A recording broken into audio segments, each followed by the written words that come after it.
are listening to the most comprehensive paranormal archive on the internet. Welcome to Salsido Paranormal. I'm your host, James Salsido, and tonight I'm covering haunted places in the U.S. As always, you can find all episodes of the show, along with links to social media, ways to listen, and ways to support the show, and friends of the show, including Jen, the Arcane Observer, who has her own channel, and is the co-host of this show at the website, and that is salsidoparanormal.com. That's SALSIDO, paranormal.com, and go from there. So, as always with these Haunted Places shows, there's a few things I want to let you know about. How this works is I get a list of locations for each state in the U.S. and get summaries generated about each location and include links to two of the sources in the episode description for each location. That way you can check out, basically do your own research and find out more about them and see pictures and also find out if it is okay to visit them, as I do not recommend trespassing for any reasons, and sometimes the status of places can change. So even if a place was open at one time before, it may not be open at the present day. So, and as always, I apologize in advance for any words of or names or places, and if I can talk, names of people or places or words that I mispronounce, as I just kind of did there. Words are hard, and yeah, so it's not always easy to do this, as you might think. So, but getting to the material here, we are still in New Jersey. This is actually a redo of a show that didn't quite work out the other day. So let me get to the material here, and we will get started on this. So these next couple locations are linked just in their name and in their general area. We are still in New Jersey here, and this first place is called Devil's Tower in Alpine, New Jersey. It is actually the former Rio Vista water tower, built in 1910 for sugar baron Manuel Rionda as part of his large estate, not as a supernatural monument. The haunting story comes from later local legend. People said the tower was linked to Rionda's wife, Harriet, and that she still haunts the place after dying in 1922, but historical accounts say she died naturally and was later reinterred in Inglewood. So now it always makes you wonder when we have situations like that where there's reports of activity and a sort of an idea proposed as to who is haunting the place, if it is someone or if it's residual, or why, but you have this historical evidence that shows it couldn't have been that person, at least not in the way that the legends claim, but you never know. History. The Rionda estate, called Rio Vista, covered more than 300 acres and included a mansion, ponds, bridle paths, and sweeping views over the Hudson River and beyond. The tower itself was an ornate water tower with an office at the top and a water tank inside, built to support the estate's buildings and infrastructure. The tower was designed by architect Charles Rawlinson Lamb, and the surrounding property placed the Riondas among the wealthy millionaires' row families along the Palisades. Today, the tower sits in Alpine as an unusual landmark from that elite estate era. Haunted legend. The haunting reputation grew from stories that Harriet Rionda died at the tower after discovering her husband's affair and that her spirit remained there. Other versions say a demon appears, of course, if you circle the tower backward a certain number of times, or that a ghostly figure shows up in the arches or upper levels. Those stories are part of the broader New Jersey ghost lore tradition, but the documented history does not support the dramatic death or curse narrative. The strongest historical source says the Devil's Tower nickname comes from folklore layered onto a practical estate water tower. The tower looks eerie enough to fuel legends. It is Gothic, isolated, and set among upscale homes, which makes it perfect for local ghost stories. That mix of real history and exaggerated rumor is usually what turns a private estate fixture into a lasting haunted landmark. And that's where that one ends. So again, history does not support the haunting, and yet there are reports of the haunting, which always fascinates me. This next location, similar in a way, darker history, but at least a darker legend anyway. I can't remember which now. We'll find out as I read this again. Devil's Tree in Bernards Township's Martinsville, Liberty Corner area. And this is a solitary oak wrapped in local folklore about curses, violent deaths, and paranormal activity. But the strongest documented history ties it more to regional racial violence, which still can cause a lot of activity. And, of course, terribly, the Ku Klux Klan activity than to any proven supernatural event. Just want to say, as I always do with these things, events can leave energy behind. Even if it's not sentient, even if it's not the spirits of the people, I think they can still, these horrible events can leave energy behind. So, anyway, the haunting stories say people who damage or disrespect the tree suffer bad luck, that the ground stays snow-free beneath it, and that a black pickup truck chases visitors away. History. The tree sits near Mountain Road in Bernards Township, and local accounts describe it as an old oak with dead limbs, charred bark, and long-standing vandalism from people testing the legend. Atlas Obscura notes that the tree's cursed legend is linked to alleged lynchings, again, associated with that racial violence and murder, while also stating there is no evidence that hangings occurred at that exact spot. It also connects to the broader area to documented, again, Klan presence in Somerset County in the 1920s, including rallies and cross burnings. Haunted legends. Several stories cluster around the tree. A farmer allegedly killed his family and died there. Again, that's allegedly. The tree is said to be warm to the touch, and snow supposedly will not collect beneath it. Another popular tale says a ghost truck or a black pickup truck guards the area and drives off trespassers.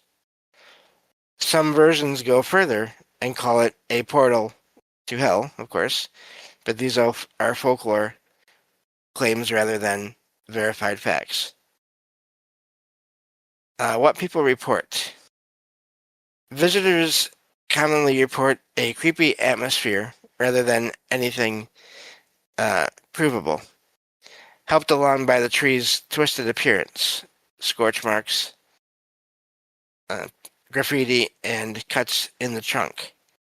One modern listing even includes a skeptical visitor saying it is just an ordinary tree, which shows how mixed the public reaction is. In other words, its reputation comes from layered local legend, visible damage, and the area's difficult history, not from paranormal evidence. Visiting notes. That's my spot. Okay. The tree has been treated as a local haunt site for years, and one listing describes it as open to the public, though it also warns visitors to respect property rules and avoid trespassing, which I agree with. Atlas Obscura says it is in a public park upon open until a half hour after sunset. Because the area's notoriety has led to vandalism and unauthorized visitors, it is best approached as a historical folklore site rather than a place to disturb or test, which I agree with, again. So that's fascinating. Again, these locations that have so much legend around them, and may only stem from maybe one or two experiences. You never know. Moving on to this next location here. It's called the Beacon in Jersey City. This is the converted Jersey City Medical Center, a massive Art Deco hospital complex that operated for over a century and is now one of New Jersey's most famous haunted apartment buildings. Again, you have hospitals. There's usually a lot of reports of activity in them, sometimes during, but often after the place has been a hospital. So, doesn't surprise me much there. Its haunting is strongly tied to its history as the Margaret Haig Maternity Hospital, where more than 350,000 babies were born, but tragedies also occurred. And I'm guessing that stems from just as technology and things progress, that process gets better or more safe, but the further back you go, there can be more accidents as well, I would imagine. I don't know for sure, but going into the history here, historical timeline. In 1808, Jersey City First Hospital opened as Charity Hospital. In 1882, Jersey City Medical Center moved to the current Bergen Hill site. In 1882, oh wait, I think I just said that one. Yes, I did. 1885, it was renamed Jersey City Hospital. 1931 to 1979, Margaret Haig Maternity Hospital operated on site.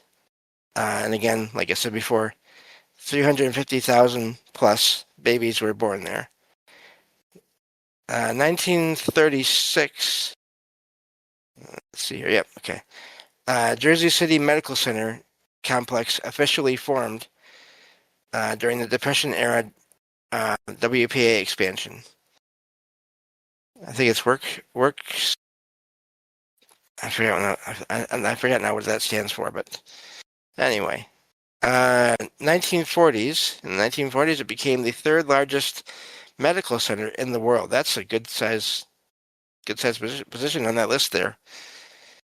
1956 to 1968, it was the home of Seton Hall College of Medicine and Dentistry.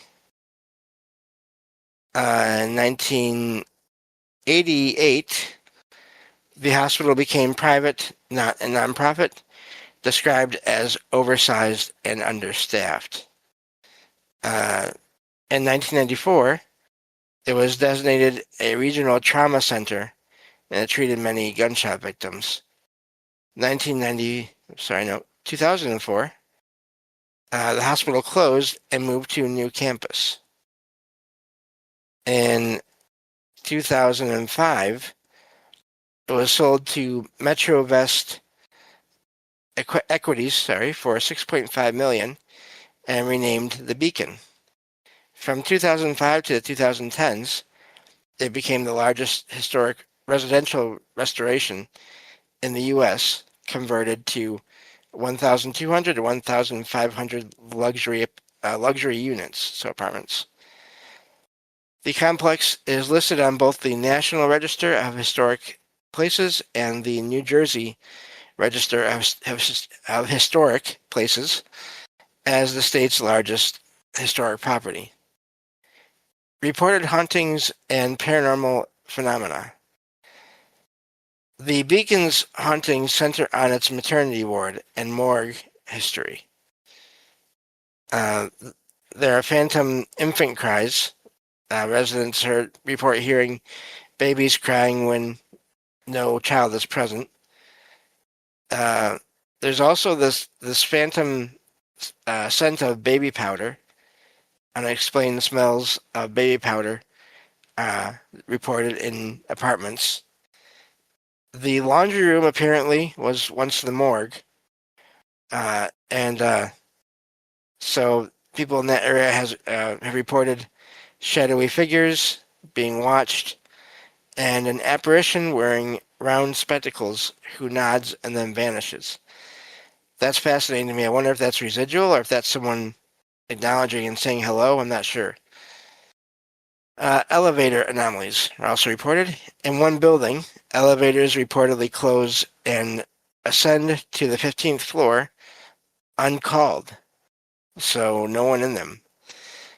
General sounds.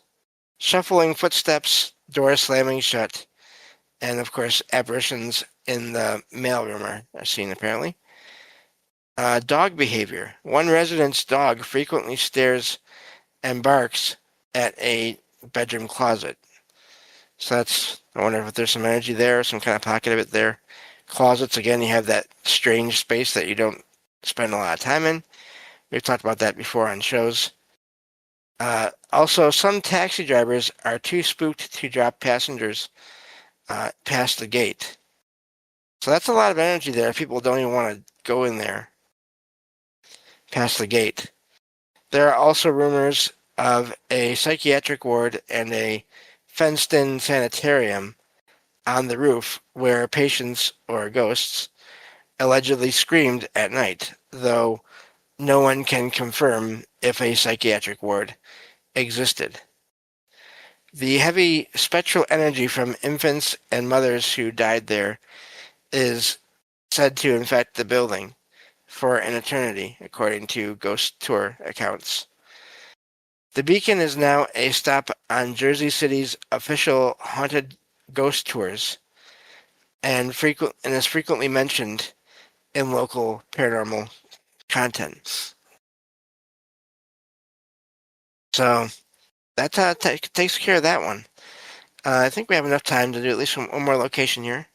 This is the St. James Hotel in Cimarron, New Mexico. So that's the state we're on now. And that's the state we'll continue with in the next episode in this series. So the St. James Hotel is one of the most haunted hotels in the American West. Built in 1872 by Henry Lambert, who had been President Abraham Lincoln's personal chef before moving west. Originally called Lambert's Inn, it began as a saloon and restaurant before evolving into a 43-room hotel that became a notorious stop on the Santa Fe Trail. Wild West history and violence. There were many murders there. Apparently at least 26 murders occurred within the hotel's walls, mostly in the saloon.